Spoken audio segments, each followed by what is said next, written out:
Va, miaraka aminahy, katinao va, miaraka aminahy, malaky aminao. Stop. Katinao va. Tonokalotsika nianako andraikany mitondra lohateny hoe tsara ho ny vaiavy gasy.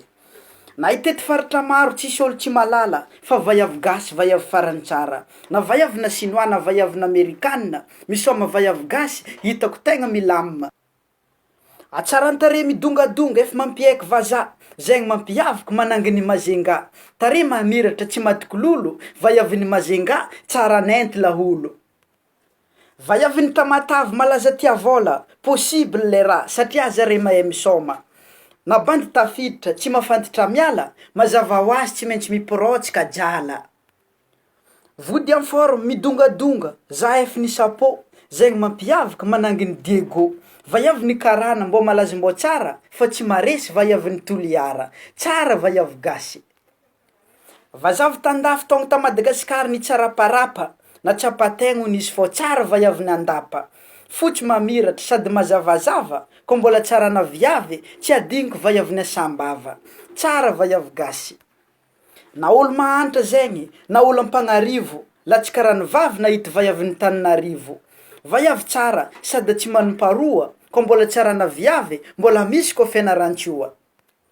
Nitety faritra maro avaritra zaho, maro antsetra antala, ziska Voemara, tsy lengalenga fô, tsy lany vaiavy tsara. Ko mbola vaiavin'ny gasy, tsisy mampanegnina, folo pointe Fenerivo Ouest, Soneranivongo, ziska Vavategnina.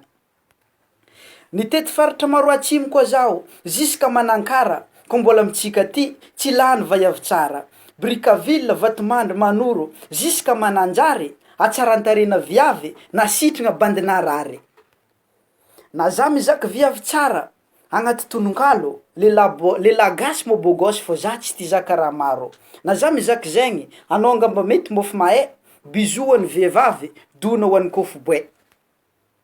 Ho an'izay olo jiaby mpankafy tononkalo mikasika za, misy fandaharagna hely niany iarahantsika amin'ny sizanahy daveva. Tsy aiza le izy, fa agnaty tambajotra sosialy, Johnny Caps niany, invité spécial. 15h le izy, amy lera Paris, fô 17h izy, amy lera tsika ty. Ataovy crédit, ampidiro méga, Johnny Caps l'appareil, amy fandaharagna sizanahy daveva. Tsara vaiavy gasy, mpanoratra Johnny Caps. Alôko atsika.